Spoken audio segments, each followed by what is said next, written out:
So, we are nearing the end of 2024, so I think it's a great time to test out the RTX 4060. And our first game is Black Ops 6, playing MP at 1080p and at a mix of low and medium settings. Let's go back up. Here we are with that. So again, like before, if the game is a story game, I'll be targeting a higher preset and a higher resolution, but if it's an online game, I'll go for 1080p and a lower preset. I'm recording this at like 2 AM on a Saturday. It is tough, man. It is tough. But we'll go. And on Nuketown, we are sitting at 150 to 160 FPS. Pretty good, actually. The graphics look fine as well. Oh, what a spawn. These lobbies will be crazy sweaty. Again, it's late. And it's Nuketown, so it's a bad combo. But yeah, it is the end of the year. It's going to be Christmas in a couple days. And the sales have been pretty good, to be honest. The sales have been pretty good. I haven't done much on the PC side, like with Steam, or any PC parts. But I did get some physical games for PlayStation. I got Alien Isolation. That was hard to find. We're getting trapped, man. I shouldn't have gone out.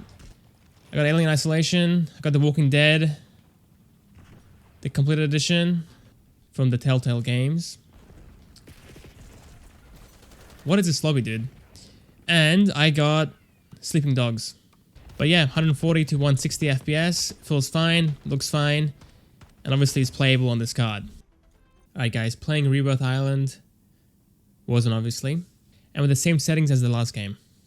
This is a bad time to be doing this. This is a horrible time to be doing this. Yeah, last night I was looking at PS2s on eBay. And found one for 20 bucks. It was untested. It was an auction, so it was going to end in like an hour or 2 hours. And I sat there just waiting and waiting. And in the last 20 minutes, I zoned out. I was on Far Cry 3, just playing that. And I zoned out and I missed it. And it was like 20 bucks still when it sold. That just, that sucks, man. So I got a PS1 in 2001. And then a PS2 in 2003, I think. And then I sold them both for a PSP. Can I not get poisoned every 2 seconds, please? So yeah, sold them both for a PSP in 2006. Loved the PSP, but missed the PS2 as well, and the PS1. So I'm gonna get those back. In the game, guys, we're sitting at 160 inside. Let's go outside and see how we go there. My teammate's dead, but I can't really help you, buddy, because yeah, I'm testing out here, you know? Going up here, the FPS falls down, 150. Yeah, 150 to 160. He died. So is he up top with him, or... I think he's on the building across from us, to be honest. This is a quads game too. And again, we have 2 people in total. It's like last time with the 2070. This game is just so broken, dude. Yeah, back to the PS2 stuff. I never had a memory card, so I couldn't save any of my games. So I didn't finish anything pretty much. I finished like 1 game and that was Lego Star Wars. No way, okay, good. Yeah, Lego Star Wars 2. The only game I finished. Everything else, I just would start fresh every single day. And like always, guys, if you are enjoying the video, sub to the channel, like the video, leave a comment, all that. It's highly appreciated. Next up is Indiana Jones. And we are playing at 1440p, medium settings. There we go with that. A quick scroll. There we go. Sadly for this one, the high settings isn't going to happen. And that is because of the VRAM. This game is very intensive. And at the medium settings, it is already using up 7.7 gigs. So right here, we're sitting at 80 FPS, up to 90 FPS. The game looks fantastic. It is super sharp. It looks gorgeous. But at the high settings, it falls down to like 20 or 30. It's not too bad though. The medium settings looks fantastic anyway. The game looks sharp. It looks gorgeous. It is fine there. Next up is Hogwarts Legacy. And again at 1440p, ultra settings, no RT. And hit me over that. Very quick list. And we are in the Forbidden Forest, sitting at 100 FPS. Doing great, guys. This game is, I guess, a bit older, but still quite intensive. This is a cozy game.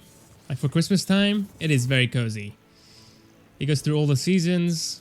You go into school, got the classes. It is just so fun. I'm not a massive Harry Potter fan. I like the first few movies, but this was still really fun. So yeah, there we go. The game stutters here and there, but that's fine. That's normal. And FPS wise, plenty. We're getting plenty. And if you're playing at 1080p, even better, of course.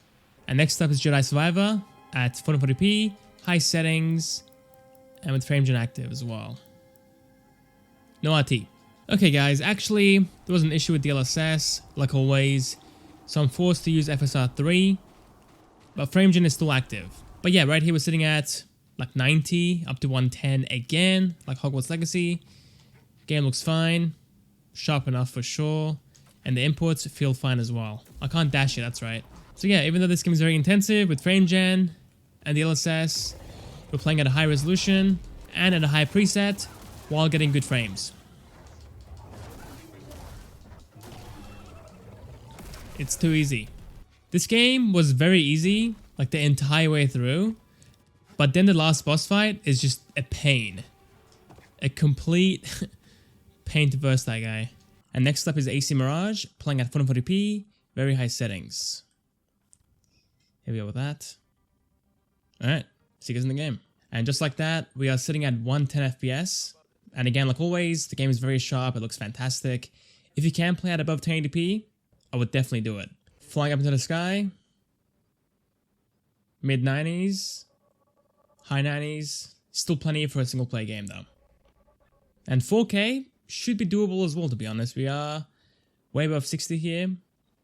So 4K, very high settings with DLSS should be doable. But for me, 440p is a sweet spot. It looks way sharper than 1080p, and the performance hit isn't too bad either. Man, it's weird how my save is just in the wrong spot, but we are in the intro here. But in a second, you can see the FPS fall quite a bit. Let's climb up real quick. So you're coming down here. The FPS falls down. Oh, there you go. Low 80s. 70s even. So yeah, 4K might be a bit of an issue here, but for the most part, you should be doing just fine. And next up is the Crew Motorfest. And again, we're playing at 440p at the Ultra preset. So there's no upscaling in this game like DLSS or FSR, and the FPS is capped to 60. So yeah. Sadly for this game, it looks awful and very blurry at 1080p, but 440p and 4K, it looks fantastic, guys. It is super sharp, looks gorgeous. It's on par with Forza Horizon 5. And FPS wise, we're sitting at 50 FPS, up to 60 FPS of course. For a racing game, it feels fine. It's very responsive. It is not bad at all. Yeah, this game needs DLSS, because 4K again looks amazing in this one. And also, the render scale being locked to 1x is just bad. Because if you have a 1080p screen, the game looks blurry again, looks very soft. So increasing the scale up to 2x would look amazing as well. And next up is GTA 5 Online. Again, 440p and very high settings. There we go. And yeah, playing online, we have like 20 players in this lobby. Not full, but... Okay, great driving there. It's not full, but it has plenty of people in it. And the GPU again, it's fully maxed out, FPS wise in the 90s up to 100s. Let's drive to the hill with the grass on it, and then we can see how far the FPS falls down. But yeah, doesn't stutter, doesn't lag, playing just fine. But this game is very CPU intensive if you are playing online, so keep that in mind. Falling into the 70s here. So yeah, again, like low 70s up to the 80s. Obviously playable, feels very smooth. It's a great time all around. Playing Red Dead 2, again, 440p, ultra settings. Looking good. Alright, see you guys in the game. Well, VSync was enabled.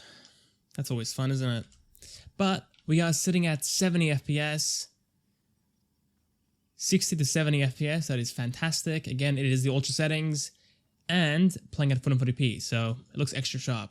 I think I've spent like 30 hours in Red Dead 2 on Steam, and I'm still in the intro of the game, or at least in the early stages of the game. I do want to play it, but it's so long that I don't want to rush it, so I just keep putting it off. Ooh, started there, but yeah, the game is definitely playable. And we have a bit of headroom on top in case of a heavy situation, which in this game will happen. And the next game is Cyberpunk. Again, 440p, ultra settings, RT enabled. Also frame gen is active as well. It's so quick. Let's try this again. There we go. Sitting into the low 80s here. The VRAM is maxed out or getting close to it, which is, I guess, concerning. Yeah, so far it feels fine. It stutters here and there, but feels very smooth for the most part. And we do have RT enabled as well, so if you disable it, the FPS will fly up into the 100s. At indoors, we're sitting at 70 FPS up to the low 80s, but mainly the low to mid 70s. Going over here to this guy, let's shoot him up. The FPS falls down into the low 60s. So yeah, it's doing just fine. It isn't lagging or stuttering. I guess too much, because it does stutter here and there, but very minor. Not a big deal. And fighting normally, we are sitting at 70 FPS on average, so way above 60. Next up is Ghost of Tsushima, and again, 1440p, very high settings. Also frame gen is active as well. So for the most part, this is a fantastic card for playing games. As you guys can see in this video, in most games it is playing at above 1080p and at a higher preset than medium as well. Either high or very high or even ultra. But there are some games that need more VRAM, and that's where this card struggles quite a bit. So for example, Indiana Jones is stuck on the medium settings even though it's got the power to play at high and above. I mean, the game still looks fine, it is fantastic looking, but most people want to play at either high or ultra settings. So right here we're sitting at 80 FPS up to 90 FPS, easier scenes at like 110. The amount of side quests in this game is just honestly insane. I had a look at the list, I'm gonna die, and there's like 90 side quests. I need to go find them too. It's pretty insane. And then you have extra bonus content as well, like the tails and all the other stuff. And the last game is Silent Hill 2. Again, 1440p high settings with DLSS. And also frame gen as well. There we go with that.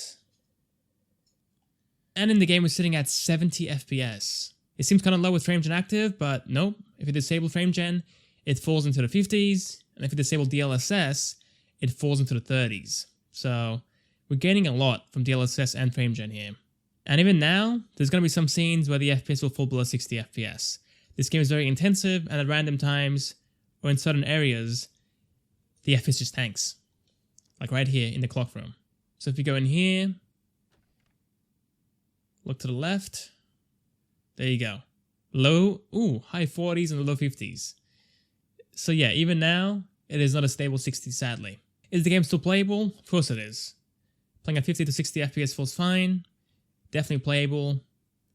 And it's a good time all around. If it's not for you, then either lower the settings or lower the resolution.